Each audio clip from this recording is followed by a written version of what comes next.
you see the small talk before we start, then that's fine. So the backstage pass, so to speak, on the YouTube. There is such a thing.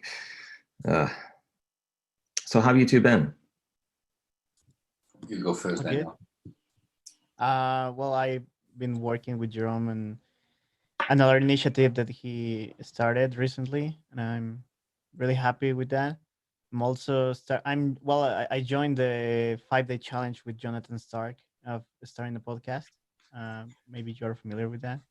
Mm-hmm. So I'm also doing that, and yeah, pretty much that's all I've been doing lately, and I like it.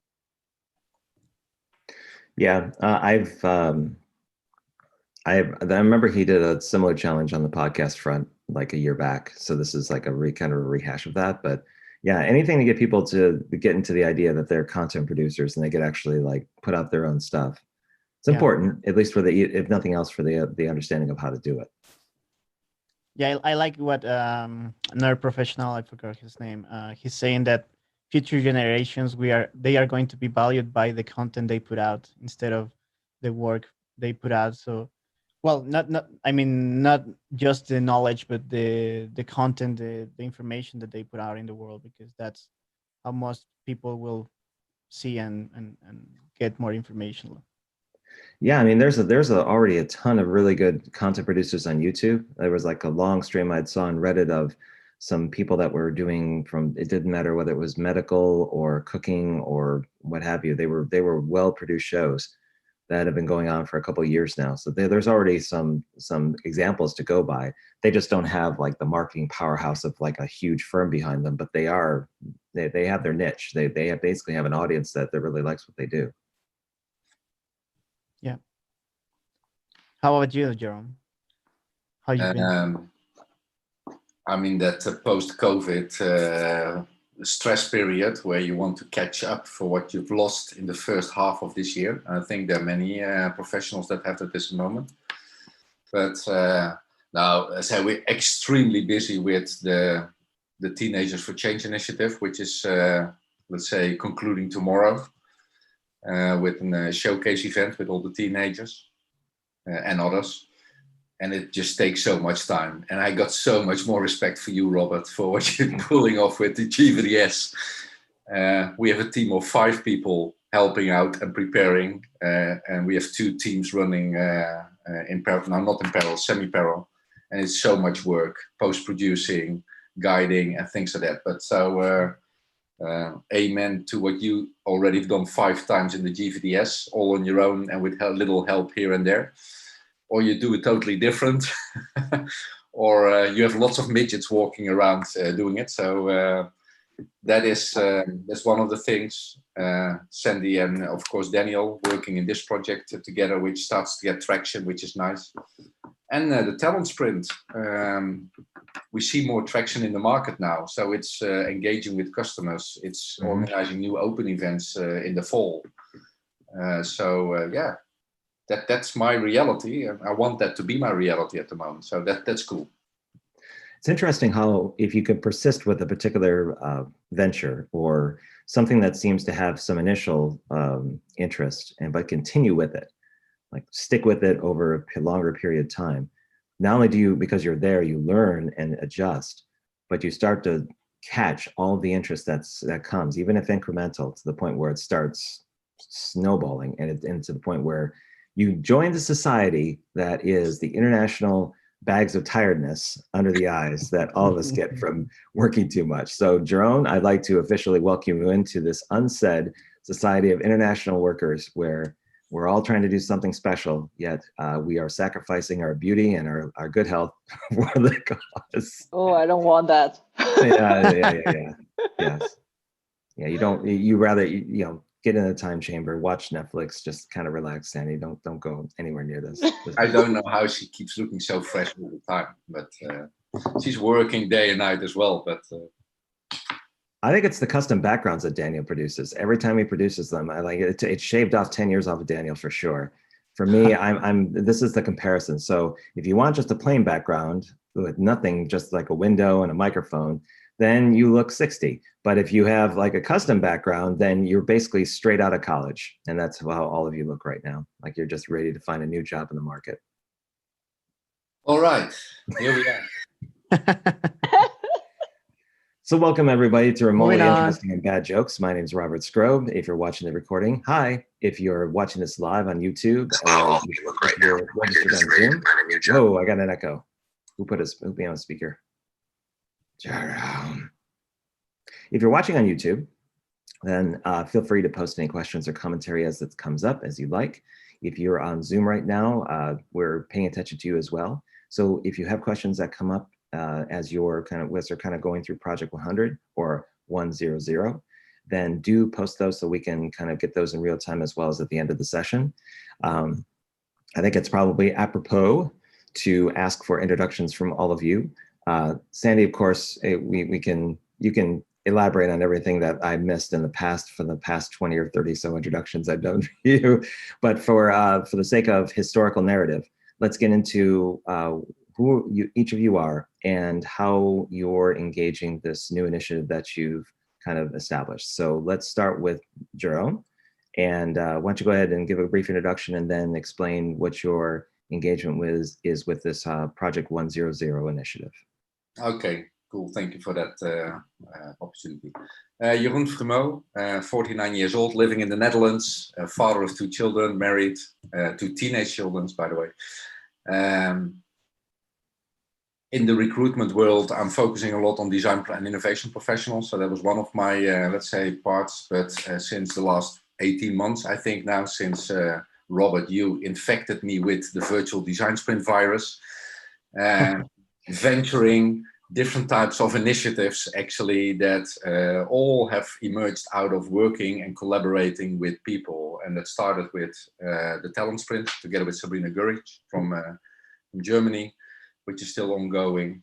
The virtual design sprint collective, kind of a community approach for never-ended learning, not only in virtual design sprinting, but in, let's say, remote collaboration, co-creativity in the broader sense possible. So that's one.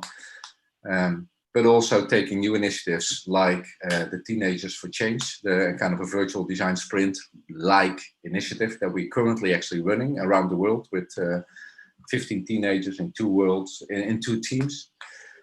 And yeah, on top of that, continuing actually a conversation and an opportunity that emerged out of, I think, the Global Virtual Design Sprint number 3 in October last year, if I remember it well, where we were exploring in a talent sprint as well as in an open virtual design sprint, the topic of purpose-driven employment.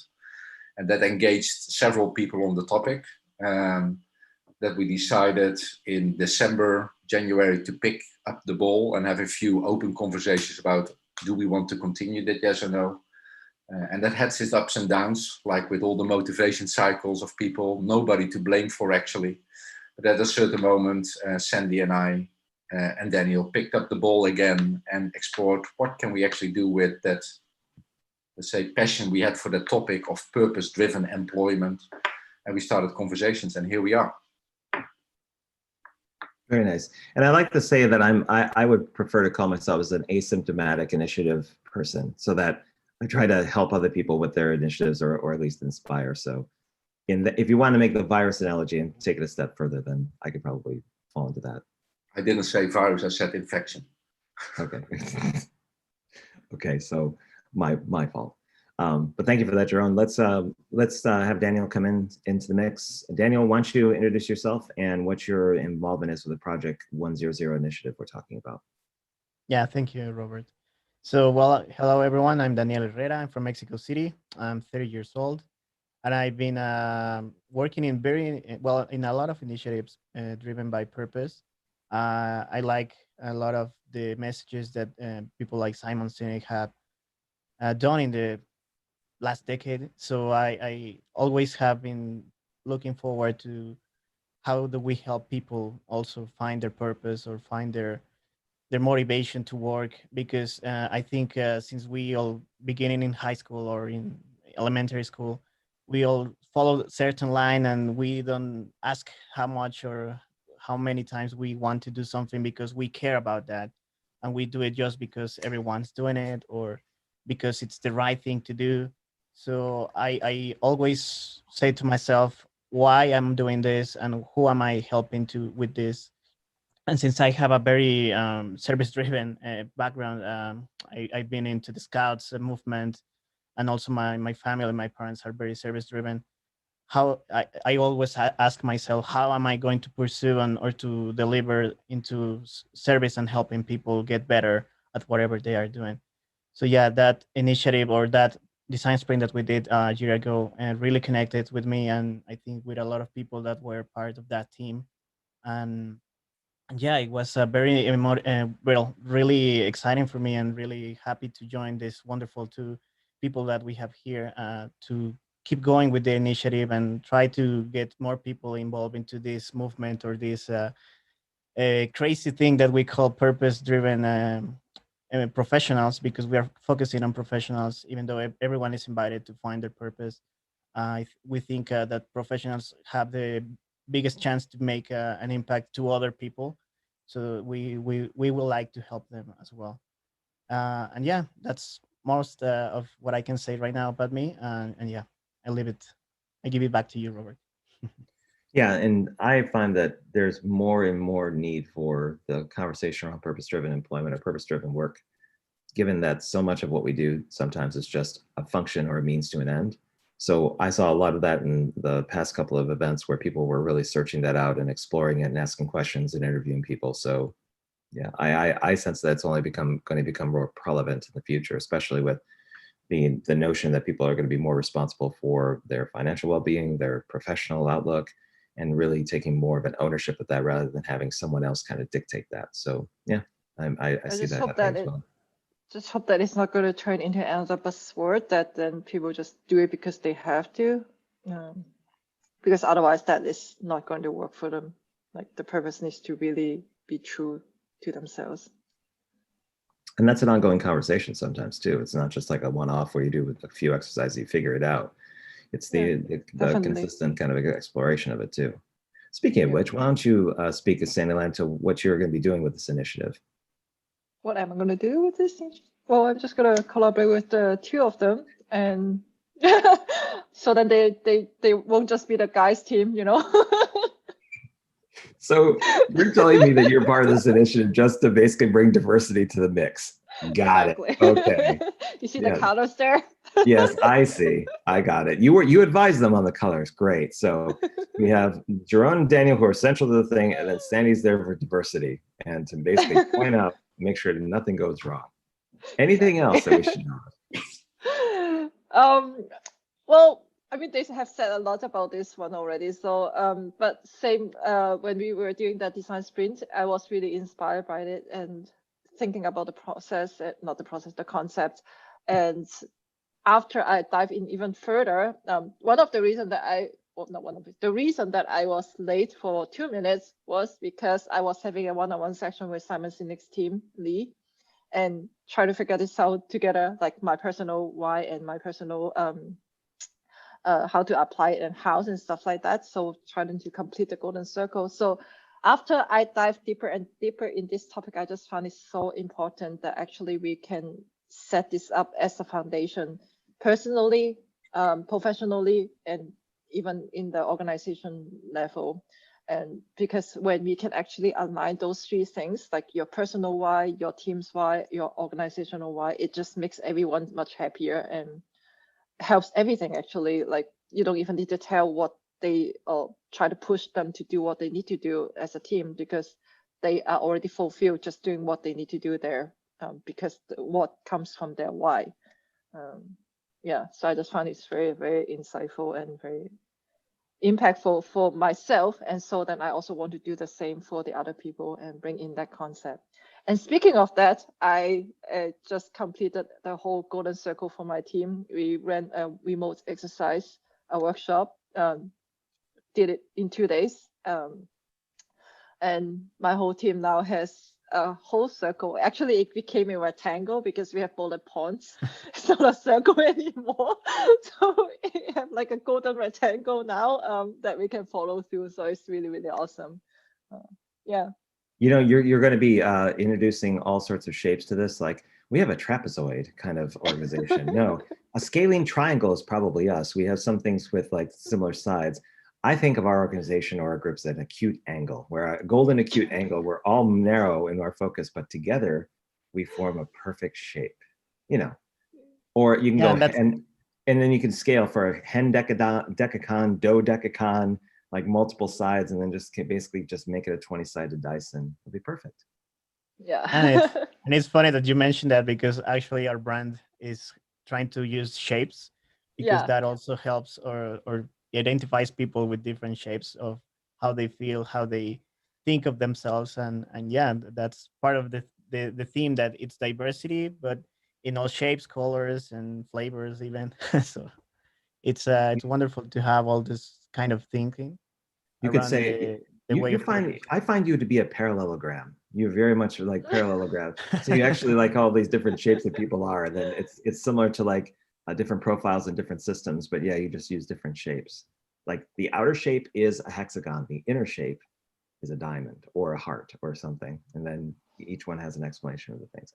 I won't go there. I'll start iterating, but um, briefly, we had a share screen just now, and Jerome was giving us, Yeah. he was foreshadowing what he wanted to basically go through. So before I go off and make more bad jokes, I'd like to actually invite Jerome to kind of bring up the presentation and say, hey, Jerome, tell us more about Project 100, shall we? Do you have any information that you'd like to share with our expanding audience here on Remotely Interesting?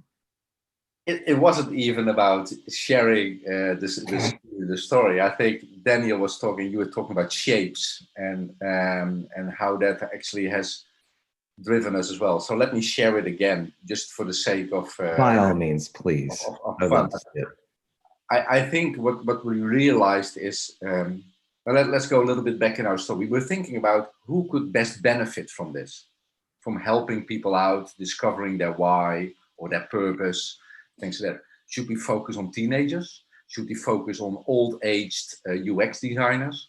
Should we talk about, let's say, middle career people? We really were struggling actually with the question, who could best benefit from that? There was one, in the end, there was one thing that started to resonate within the conversations that we had, is we should actually serve the ones that want to discover their purpose or that why from the diversity and let's say actually that we would like to serve. So the different shapes, the different colors, as Sandy also just highlighted, actually reflect, let's say, more the ambition that we have. Let's say, let's not choose a segmented audience other than those professionals, those people that in their personal life, maybe working life, which Sandy always calls life, because there is no purpose, there is no working life, and there is no personal life. It's all the same. And you discover that with more people, by the way, in the conversations. But I think the whole diversity, we wanted to actually also reflect in our identity and how we wanted to carry that forward. So we actually want to help anyone who wants to discover it. So the only thing we said is, let's focus on the first 100. We cannot serve everybody at the same time. Let's first engage with those first 100 people. And that's also where the project name, where do we say? Here. Where the project name came from, Project 100. For us, the ambition is to help a first 100 people to tell 100 stories and therefore unlock almost their hidden why, their hidden purpose. Not by saying this is your purpose, but really by, let's say, helping them to discover by telling stories what that purpose is. And of course, inspired by what Simon Sinek and team is also doing and the methodology. But in the end, the only simple objective and aim we have is having 100 people telling a story and helping them to discover their first part.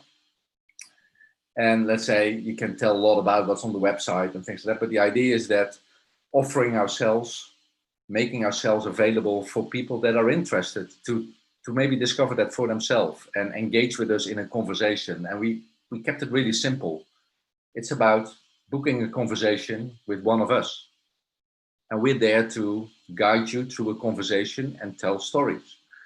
And by doing that, we might be able to open up that story in a certain way, in a different way, that helps you to discover the first contours of your purpose, a first why statement that we then want to give back to the people almost as a gift, as a token of, let's say, their story that they can remember. And that's a little bit what we're currently offering as a opportunity. And like we said before, it's a volunteer project. So jump on the on this ship and tell your story. And the only thing we want to do is by the end of Q1 next year.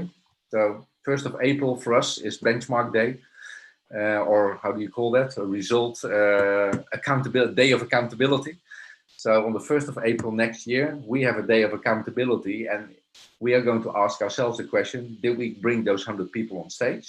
And are you one of them? If you're listening today. Are we able to unlock those 100 stories? And then for us, the question is, what's next? Because we have not defined yet what's next. So if you're thinking about 100 people, how are you going to showcase them? Are you going to interview them in live, kind of like in a live fashion in terms of a coaching call? Are you going to do this privately and then post-produce and kind of share things? I mean, what's the plan? I would like to hand over to Daniel. Yeah, thank you, Jerome. Well, yeah, I wanted to mention that, for example, someone else that we already interviewed asked us why only 100. I think for even depending on which company they are working on, maybe 100 is too a little to ask for. But I think 100 is a good enough number for us to begin with, and to also help us identify which kind of people are more connected or resonates this better with them. And also, this is not a easy feedback that we are asking, or we are not doing only a survey. We are asking them to open up, to share their stories, to share who they are, where they come from, and those kind of things are only possible if they trust us. So most of the people that we have interviewed already know us from previous events and from our work and our friends and something like that. So yeah, the trust is really important to make this the biggest well, to make it closer to what we are hoping for. So not it's not for everyone, because if they don't trust us, if they don't care about this, it's not going to work right away. They can start thinking into this kind of purpose way if they haven't done it before. But for the people that are aware, that are waiting for this, and they are looking to have a conversation with someone to open up and to discover what is happening with them, why are they doing what they are doing, and where are they going. Because I like a lot of phrase that I found recently, that is direction is way more important than speed, because there are a lot of people that move fast to nowhere. So that is one of the things that I think I personally I'm going forward with this initiative.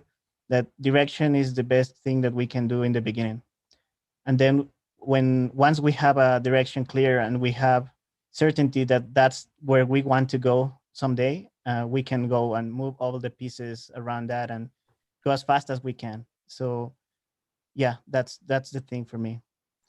So what's the initial process you're going to be following to bring people into the fold?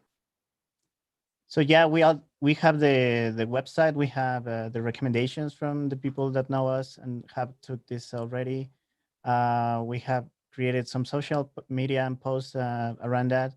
And yeah, we don't have a lot of budget to start targeting people or to put it into other places. And like I said, it's more effective. It's word of mouth recommendations, because like I said, it's about trust in the beginning.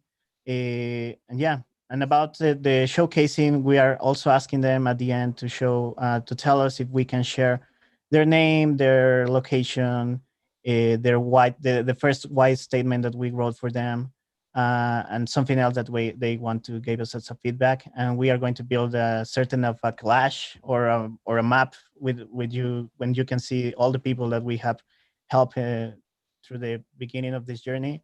So that's the idea, and we hope we can do that also at the end of the first quarter of next year. Okay. So what can people do between now and that first part of the next year? in terms of engagement beyond going to the website and maybe reaching out, do you offer any kind of like handout or some sort of like online thing where it could start the conversation about purpose and where people are going? Or is this something where you're going to kind of take your time with kind of building up where it's going to be, and then the idea is that there's going to be something official coming in the first part of next year? If I understand correctly, well, the initiative itself is about scheduling a call with us. It's a 2-hour session that we will have a conversation with you. We can share stories back and forth, or we can focus on the stories of the person that is calling us. And then we can use the time during that conversation to take some facts and feelings and emotions, because we are trying to connect all those things together to try to figure out what is the thing that makes you happier and or has been happy and make you happier before, and where are the things that inspired you, and what are the things that helps you inspire others as well. So those kind of stories, those kind of conversations are the things that we are going for during the meetings that we are planning. And yeah, so if you go into the website, you can schedule a call with Sandy, Jerome, or me. And again, it's a 2-hour session. We are not We're asking for doing more in the a beginning. competition to see who has the more schedules. Yeah. Well, I was going to So far, I say, don't know I was who's going to ask the winning, question. but I think we are very tight on the request so far. Yeah. We thought that Sandy will carry us away, but we are as men also we are having a couple of requests. So that's We're lucky as well. So how many requests do you have so far? That's confidential information, Mr. Robert. Okay. Because I don't mind sharing, but if my teammate says so, I won't. No, this is a volunteer project, so we share everything. Yeah, I think we are 1/5 of our goal away. So 20, 21, 22 people are already interviewed.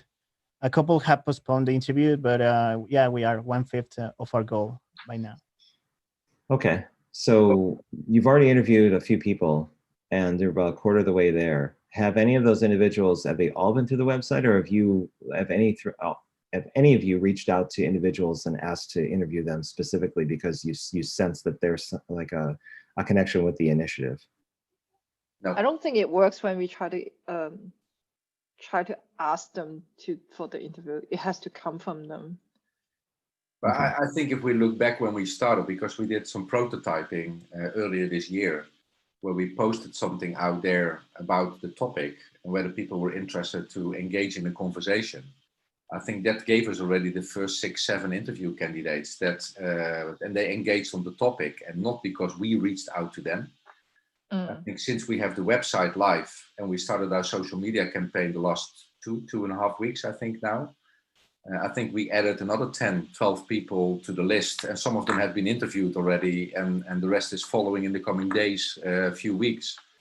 And there's now a steady flow of people that I see on the list appearing that I'm not familiar with. And actually, I'm looking forward to having conversations that I'm not familiar with, because it's very valuable to talk to what I call my friends in the virtual cloud and the network and my professional network, and then I understand their context, and also a little bit biased sometimes, and in terms of know them, so you lead sometimes the conversation. If you talk to total new people, which I've experienced now over the last 2-3 days, you go in total different directions. You need to listen differently. You need to give back in a different way.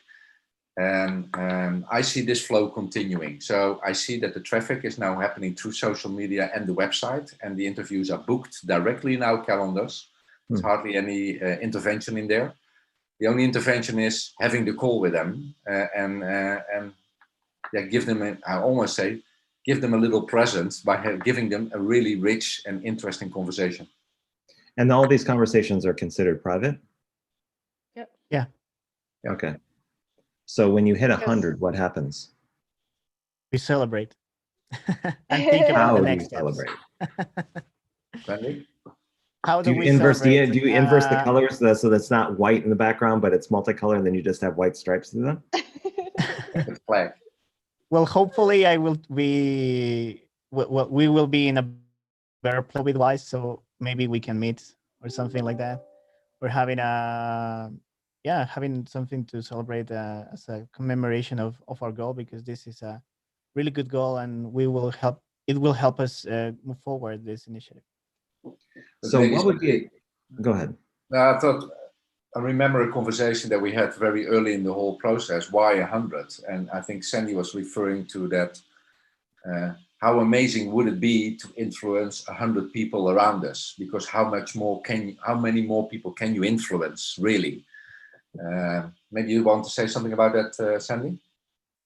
Yeah, I think like one of the thing what I mentioned was that it cannot come from us. It has to come from them, and that's the only way we can really truly impact them, and that's what we are hoping for. So based on that, I think 100 is an awesome number. I mean, I don't know, like to us, like based on our volunteer work, because it also takes time, 2 hours of time to actually volunteer them. We also have to produce the post the stuff that we have to give them back. Well, we don't have to, but we would like to give them back, and also the preparations and stuff like that. So there's also quite a bit of hours that we need to go through, and we're just counting also how many can we really do when we all have our job and stuff that we also have to do on the side. So that's why we chose that 100 number. And I also just like the look of it. Like, look at our logos, it's awesome, right?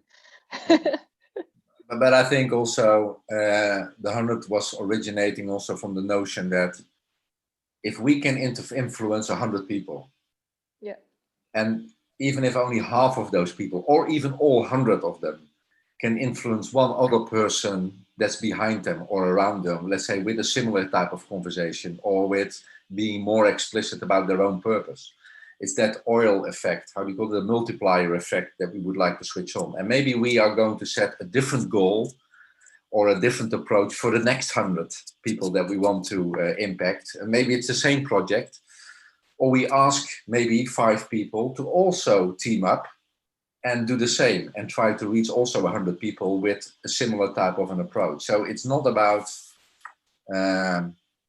conquering the world and reaching 100,000 people. Maybe we want to do that, but maybe indirectly by influencing and inspiring other people to come out with their more purpose-driven mind, and maybe realize that it can drive their life in maybe a different direction or in the direction they're heading for already, but in a much more rational way.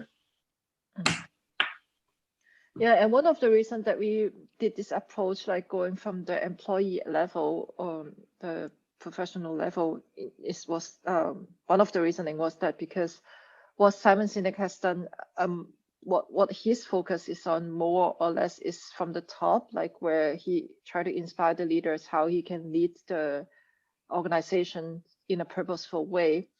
Of course, like he has the book and all that stuff to help people to discover their personal why, but I would say like his major focus is always like on the top down, and we felt that that's not so much work done from the bottom up. And so then we also said that like, to advance his cause, why can't we just go from bottom up? So then he go from top to bottom, and then we go from bottom up, then we kind of sandwich it. So then hopefully we cover the whole spectrum that way. Yeah. Yeah, and I will also add to that I remember, yeah, the what Sandy just said is what really inspired me to do it this way, because I also wanted to influence the top, but I remember that Sandy said that, and yeah, I said, well, let's go forward with the professionals, with the people that work every day and want to find more motivation on what they do and all of that. And yeah, another a little detail about the number is that I think I recommended that because from the idea that human beings are not programmed to be around more than 150 people. So the tribes, before we become societies as large as we are now, the tribes were not bigger than 150. I don't know exactly why that number, but apparently that's how much we can really socialize with each other and create communities and all of that. So I think I mentioned that because of that particular reason, and now I'm along with you, Robert. But yeah, the idea was to bring people together around purpose, and then maybe after we reach the 100, we can bring people together around their own particular purpose or purpose that are aligned together. So right now we have a conversation about having this conversation, how we can leverage having a purpose in our work, in our lives, and how they can match or how they can blend together. Because Sandy says herself, it's not about finding purpose on what we do, but what we do, it's our purpose, and we should work on the things that matter to us the most. So yeah, all those things are coming together, and yeah, we will hope that we will build a community around this, and they will be likely to move it forward with us, with the people they know. So it's a multiplier effect at the end. So what would you consider a home run if you were to look back at this initiative a year from now? So we're talking in mid-August, right now, 2020. If we're now, the date is August 13th, 2021, what would be a home run for you three? Should I start? Go You ahead. can. All right. Well, going back to the when all this started, I think two of the participants of the team about purpose-driven employment, two of them were really inspired about this, and I think all during that time inspired them to really make a change in their work life. At least I don't know how much impacted their personal life, but at least how they work every day, they really have a good impact on that. So that gave us a good example of what can we achieve with this.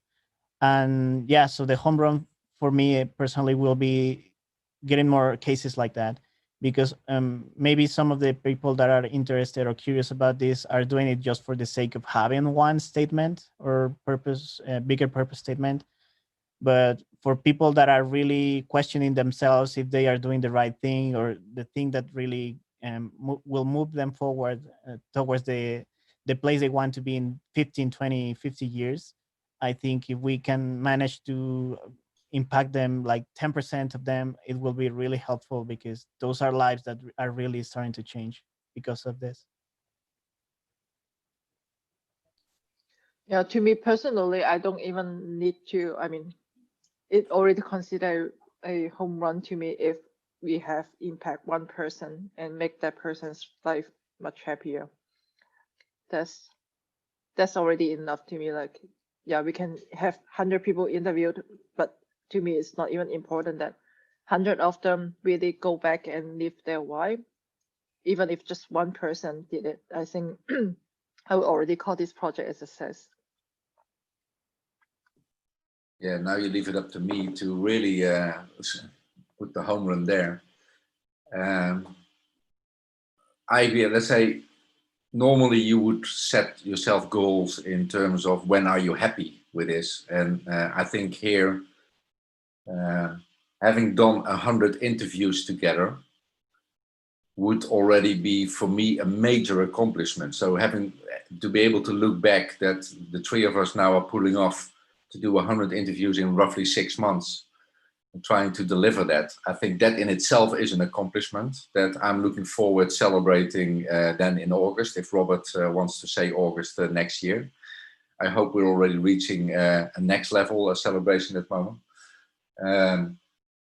For me, actually, every little spark in the conversations that I'm creating, where people say, hey, I really enjoyed this, or I never realized that. Sentences like that, when I hear those in the conversations already, or when I see an email coming back after we've sent them out their first, let's say, summary of the why statements, and said, I never realized that I was so focused on A, B, or C. For me, those are all, let's say, bases in that home run to achieve. So I'm not setting my expectations too high in that sense, so I cannot be disappointed in that sense. This is for me really purpose driven as well. If I take it back to what drives me, I also put that on the website, really to unlock the potential of individuals so that they can all experience success. If there is indeed, like Sandy says, only one person that is impacted by that, is daring to change the jobs because he or she feels that she's in the wrong place, and we help them to realize that, for me, I'm celebrating.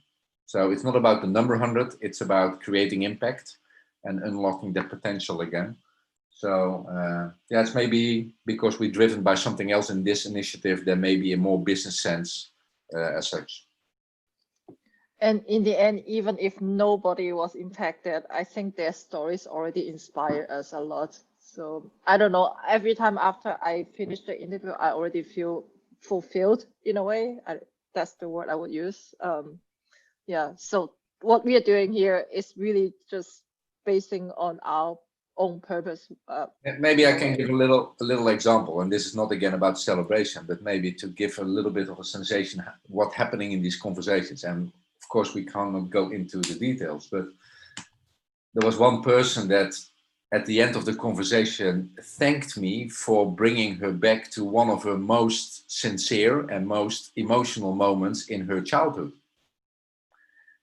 And I never thought we were going to do that.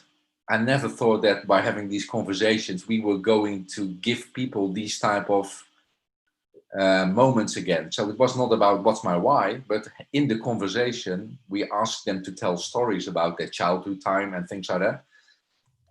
But the fact that we asked that question and that this person was going back there and realized that that was a pivoting moment in his or her life, being able to bring that alive again, bring that back, and seeing the person almost cry in the interview and realizing how life-changing that moment in life had been, for me, is a home run. Hey there. Good to see you What again. is your purpose? What's your purpose, Alden?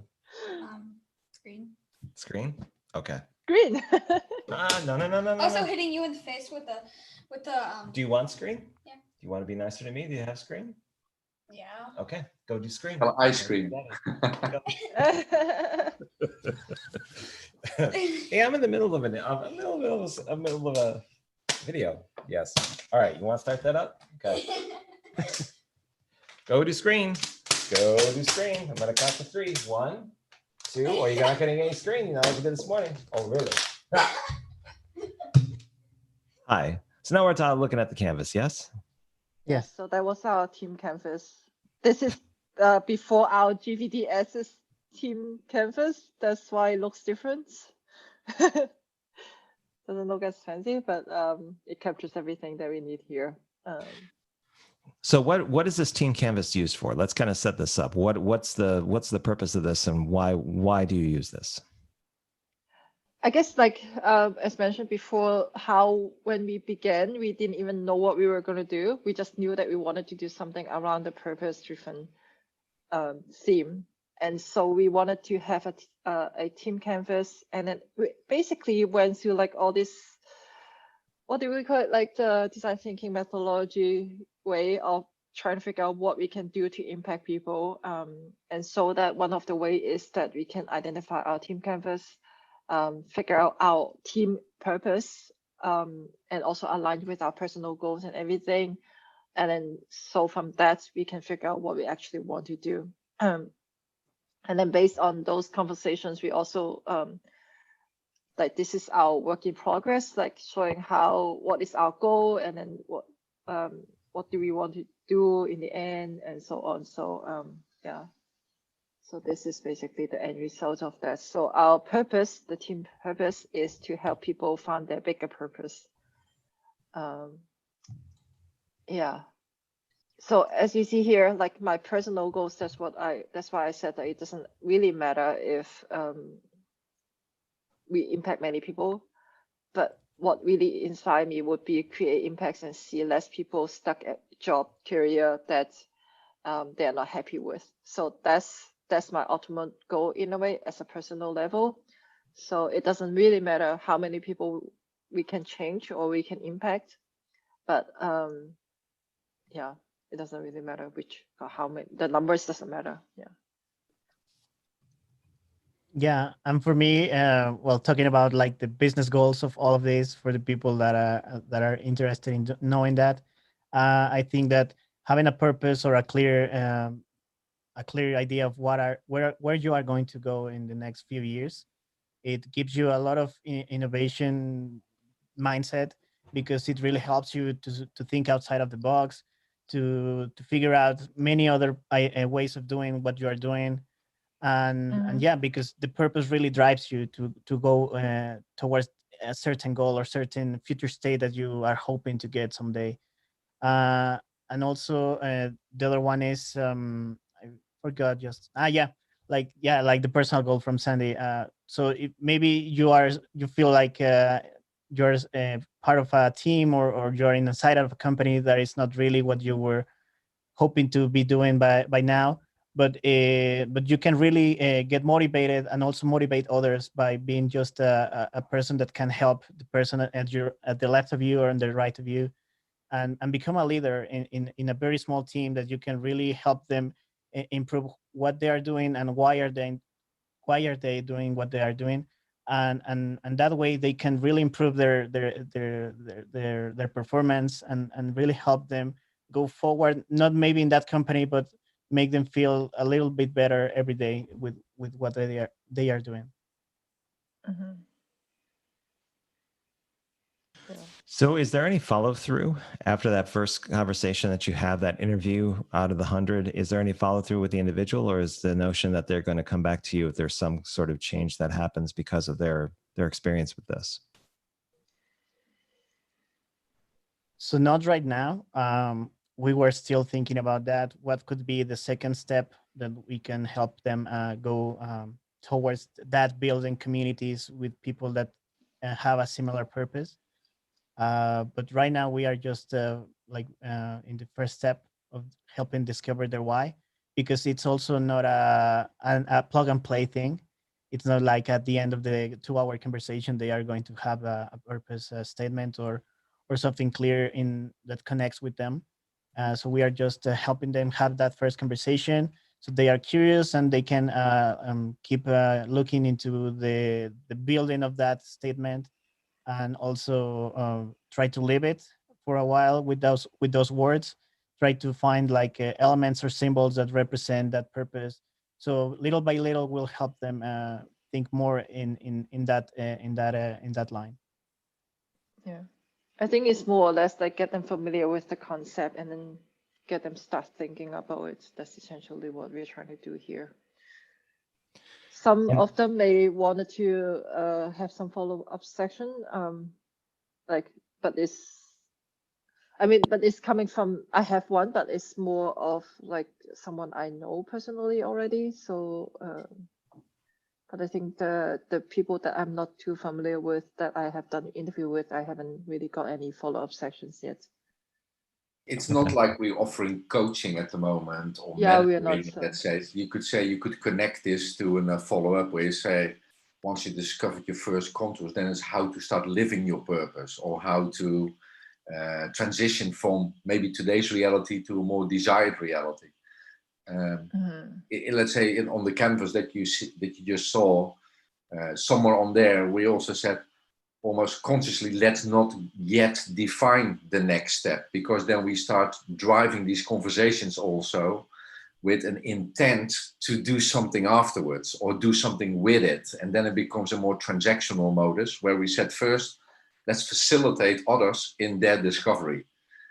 So that's the focus today. Of course, by having interviews, and of course we are making notes. We're not recording them, but we're making notes. We're using keywords. We're using contextual realities. Of course, there's a lot of rich data starting to emerge. If you say, okay, hey, what type of trends do we see, or what type of potential do we see if with people in certain stages of their career, maybe? So we see more in generic terms. Of course, there could be a really interesting potential of maybe having some research data in there, but how to deal with that? At this moment, we said, we're not recording too much. We only want to see whether it sparks us for follow-up conversations after the first 100, and then to see what can we do with the insights that we have that is still honoring the privacy of people that we are talking to. But maybe we do another 100 if people like it. The reason why I asked is because I saw some parallels with what you're talking about with Rakesh Kastori's life sprint and what he was essentially trying to do earlier on, where his was more of a coaching ploy, and where it was more like kind of a conversation of where they are, where they're stuck, where they go forward in. And it sounds like what you're trying to do here is basically have an initial, just one conversation about where they are, and to kind of do a snapshot of their current situation, where they want to go. I mean, is that, am I getting that wrong, or is that something different? Something different, I would say, because the purpose and the why actually comes from their past, it's not from the current state. So the story that we're asking to share actually are what they felt meaningful in their past. I mean, there are different prompts that we will ask them so then they can share the right stories. I mean, there's no right or wrong, but then they share the meaningful stories from their past, and then we kind of get the common theme from those stories, and then we figure out what actually made them do what they do. And I think it's actually quite different than the live sprint, because the live sprint is unstucking a current situation. For what we are doing, we are actually diving in a little bit in their inner self, in a way, like what is their purpose. Everyone has their purpose in Simon Sinek's term. It actually lives within you. It's just a matter of discovering them. It's not like you're making one. That's not the way that we want to word it. It's not even the way that it's supposed to be.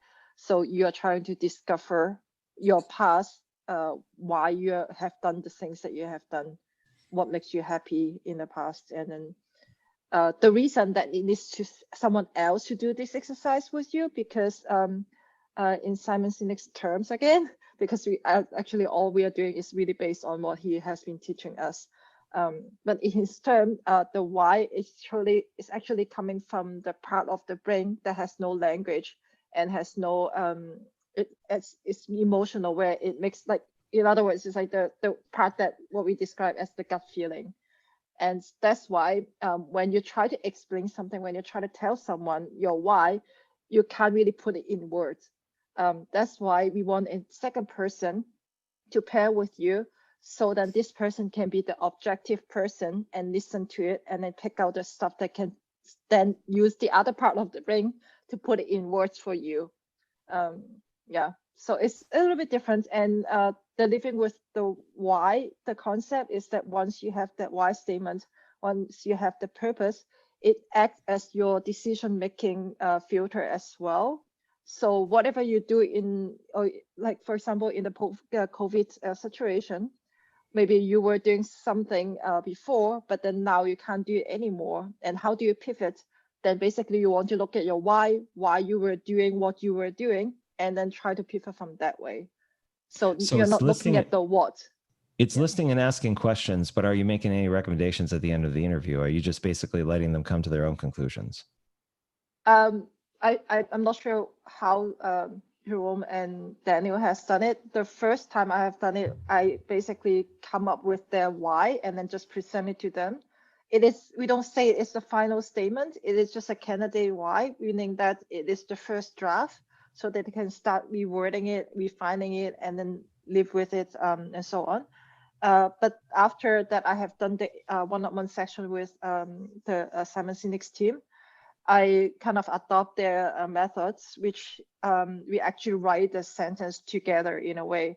So at the same time, we just give us 10 minutes, 15 minutes or so, and then I write something, he writes something, and then we discuss and then try to come up with something together in the end. So that's the way that I've done it in the last sections.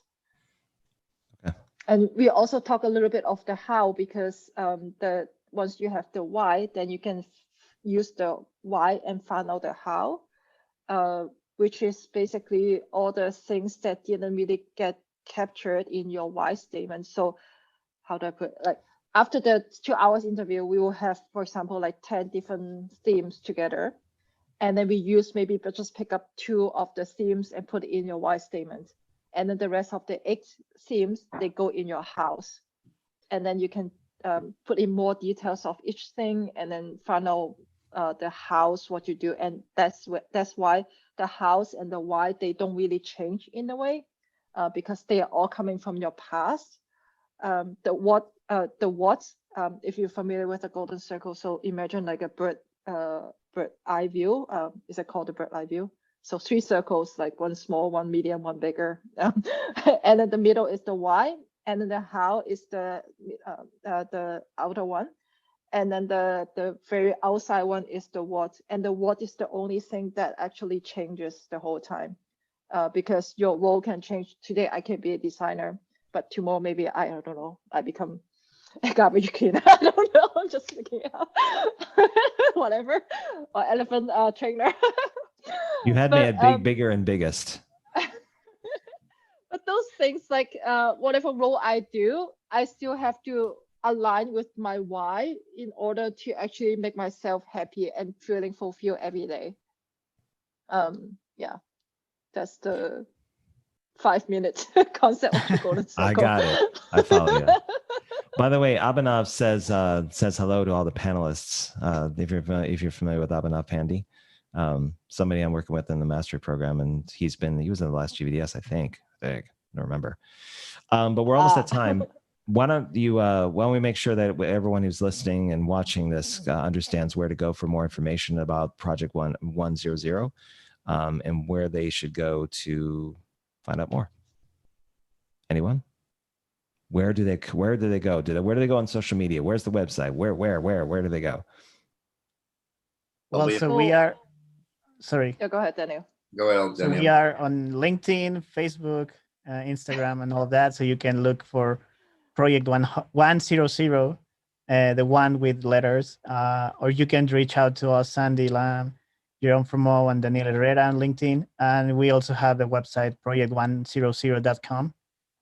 There you can go into the selection of which discovery partner you want to be with. And it will create a meeting and schedule a call for us in our personal calendar. So you will have 2 hours of us with the conversation.